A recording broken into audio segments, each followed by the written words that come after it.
ये जानते हैं आज दिन भर की तमाम बड़ी खबरों को। यदि आपने अभी तक वीडियो को लाइक नहीं किया है तो लाइक कर दें। वहीं पहली बड़ी खबर है, मराठा आंदोलन के प्रमुख चेहरा मनोज जरांगे ने वापस ली भूख हड़ताल।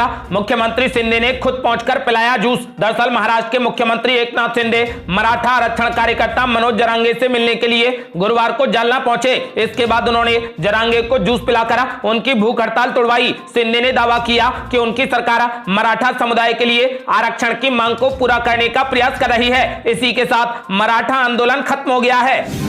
अगली बड़ी खबर, संसद के विशेष सत्र के लिए भाजपा ने सांसदों को जारी किया व्हिप। सभी को अनिवार्य रूप से रहना होगा उपस्थित। दरअसल 18 से 22 सितंबर के बीच होने वाले संसद के विशेष सत्र के लिए भाजपा ने पार्टी के सांसदों को एक लाइन का व्हिप जारी कर दिया है। इसमें कहा गया है कि सभी सांसदों को विशेष सत्र के दौरान अहम विधायी मुद्दों पर चर्चा और सरकार के पक्ष का समर्थन करने के लिए सदन में मौजूद रहना होगा। संसद का विशेष सत्र 18 सितंबर से शुरू हो रहा है। केंद्र सरकार ने अब तक इस सत्र को लेकर एजेंडा साफ नहीं किया है, जिसे लेकर विपक्ष लगातार नाराजगी जता रहा है। इसी बीच सरकार ने विशेष सत्र से ठीक एक दिन पहले यानी 17 सितंबर को सर्वदलीय बैठक बुलाई है। अगली बड़ी खबर, 10 राज्यों तक पहुंचा जानलेवा वायरस निपाह। वैज्ञानिकों ने की राज्य सरकारों से जमीनी स्तर पर ध्यान देने की मांग। दरअसल भारत में सामने आए निपाह संक्रमितों की जीनोम सीक्वेंसिंग से पता चला कि वायरस का स्ट्रेन बांग्लादेश और मलेशिया में फैलने वाले स्ट्रेन जैसा ही है। केरल में निपाह संक्रमण से 2 लोगों की मौत के बाद सभी राज्यों को अलर्ट पर रखा गया है। हालांकि भारतीय वैज्ञानिक अलर्ट से ज्यादा सरकारों से जमीनी स्तर पर हस्तक्षेप की मांग कर रहे हैं। इनका मानना है कि देश में चमगादड़ों से इंसानों में निपाह वायरस पहुंच रहा है। अब तक 10 राज्यों में इस वायरस की पुष्टि हो चुकी है। और बड़ी खबर, आजम खान के घर पर आईटी का एक्शन जारी। 26 घंटे से डटी है छापेमारी की टीम। दरअसल समाजवादी पार्टी के राष्ट्रीय महासचिव मोहम्मद आजम खान के घर पर आयकर की कार्यवाही गुरुवार को भी जारी है। 26 घंटे से आईटी की टीम डटी है। बताया जा रहा है कि टीम जिस इनपुट के साथ में रामपुर आई है और छापेमारी कर रही है, अभी उसे अपने मकसद में कामयाबी नहीं मिली है। लिहाजा बुधवार की सुबह से शुरू हुई कार्यवाही अभी तक जारी है। बताया जा रहा है कि यह कार्यवाही यदि जरूरत पड़ी तो शुक्रवार को भी जारी रहेगी। वहीं इस दौरान खराब स्वास्थ्य के कारण आजम खान अपने बेड पर ही लेटे रहे। उन्होंने कार्यवाही में किसी भी तरीके का दखल नहीं दिया। अगली बड़ी खबर, यूपी में बिजली उपभोक्ताओं को लगेगा बड़ा झटका।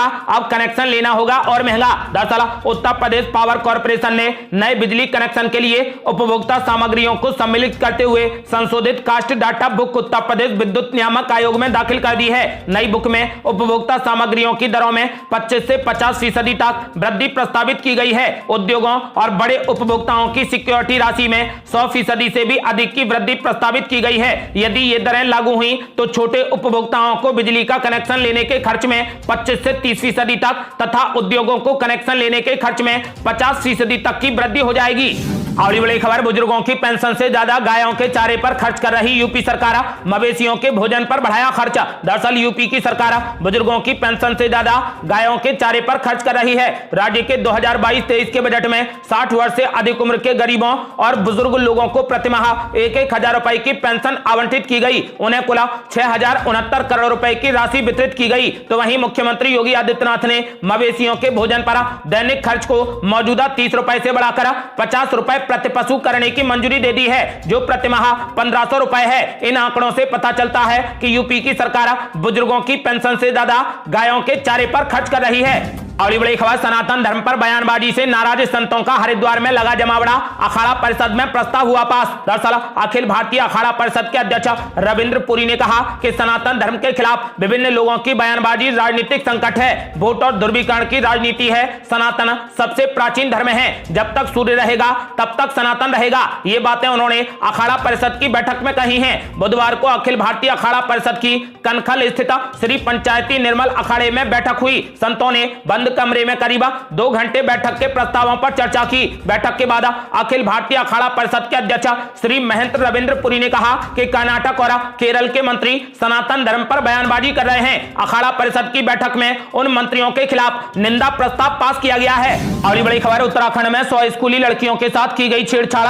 दर्जियों ने ड्रेस की नाप लेने के बहाने किया गंदा काम। दरअसल उत्तराखंड में 100 स्कूली लड़कियों के साथ छेड़छाड़ का मामला सामने आया है। खटीमा में आदिवासियों के लिए बने एक आवासीय आवासीय स्कूल में काम पर रखे गए 2 दर्जियों के खिलाफ ड्रेस के लिए नाप लेते समय लगभग 100 छात्राओं से कथित तौर पर छेड़छाड़ करने का मामला दर्ज किया गया है। एएसपी ने इस बात की जानकारी दी कि खटीमा के एसडीएम रविंद्र बिष्ट द्वारा की गई जांच के अनुसार नाप लेते समय लगभग 100 लड़कियों को आरोपियों ने गलत तरीके से छुआ। एसएसपी ने कहा कि यह सब स्कूल के 3 कर्मचारियों की मौजूदगी में किया गया जो मूक दर्शक बने रहे। सभी के खिलाफ एफआईआर दर्ज की गई है। और बड़ी खबर, प्रधानमंत्री नरेंद्र मोदी ने मध्य प्रदेश से इंडिया गठबंधन पर बोला जबरदस्त हमला, कहा सनातन धर्म को खत्म करना चाहता है विपक्ष। दरअसल प्रधानमंत्री नरेंद्र मोदी गुरुवार को मध्य प्रदेश के सागर जिले के बीना पहुंचे। यहां उन्होंने जनता को 50,000 करोड़ रुपए से ज्यादा की परियोजनाओं की सौगात दी। जनसभा को संबोधित करते हुए प्रधानमंत्री मोदी ने राज्य के लोगों को G20 के सफल आयोजन में भूमिका निभाने के लिए धन्यवाद दिया। उन्होंने विपक्ष पर भी जमकर हमला बोला। प्रधानमंत्री ने कहा कि विपक्ष का इंडिया गठबंधन, जिसे घमंडी गठबंधन भी कहते हैं, वो सनातन धर्म को तहस नहस करना चाहता है, सनातन धर्म पर हमला करना चाहता है। साथ ही लोगों से अपनी गारंटी के ट्रैक रिकॉर्ड देखने के लिए भी कहा। आखिर में प्रधानमंत्री मोदी ने लोगों से सेवा करने का आशीर्वाद मांगा है। अगली बड़ी खबर, छत्तीसगढ़ में आसमान से बरसी आफत, बिजली गिरने से 4 लोगों की मौत, 7 की हालत गंभीर। दरअसल छत्तीसगढ़ के बलरामपुर जिले में आकाशीय बिजली गिरने और उसकी चपेट में आने से 4 ग्रामीण लोगों की मौत हो गई, जबकि 7 लोग घायल हो गए। ग्रामीण खेत में काम कर रहे थे, उसी दौरान आकाशीय बिजली गिरने से सभी उसकी चपेट में आ गए। 4 मृतकों में 3 एक ही परिवार के हैं। 2 स्थानों में गाज गिरने से कुल 11 लोग इसकी चपेट में आए हैं। गंभीर रूप से घायल लोगों का इलाज अस्पताल में चल रहा है। एक ही गांव में 2 घटनाओं से ग्रामीण दहशत में हैं। अगली बड़ी खबर, कुछ टीवी एंकरों का बायकॉट करेगा इंडिया गठबंधन, लिस्ट जारी करने की तैयारी। दरअसल इंडिया गठबंधन यानी नया विपक्षी गठबंधन अब टीवी शो और न्यूज एंकरों का बायकॉट करने की तैयारी कर रहा है। खबर है कि गठबंधन जल्द ही कुछ टीवी शो और एंकरों की सूची भी तैयार कर रहा है। राष्ट्रवादी कांग्रेस पार्टी प्रमुख शरद पवार के आवास पर हुई समन्वय समिति की पहली बैठक के दौरान इंडिया गठबंधन ने यह बड़ा फैसला लिया है। खास बात यह है कि विपक्ष लगातार मीडिया के एक वर्ग पर मुश्किलें पैदा करने के आरोप लगाता रहा है। इतना ही नहीं, राहुल गांधी की भारत जोड़ो यात्रा को जरूरी कवरेज नहीं देने के आरोप भी कांग्रेस पार्टी ने मीडिया पर लगाए थे। राजस्थान के मुख्यमंत्री अशोक गहलोत का कहना था कि यात्रा को लोगों का समर्थन मिल रहा है, लेकिन मुख्य धारा की मीडिया ने इसका बहिष्कार करना जारी रखा है। लेकिन अब इंडिया गठबंधन कुछ टीवी शो और न्यूज एंकरों का बायकॉट करने की तैयारी में है और इस लिस्ट को जल्द ही जारी किया जाएगा।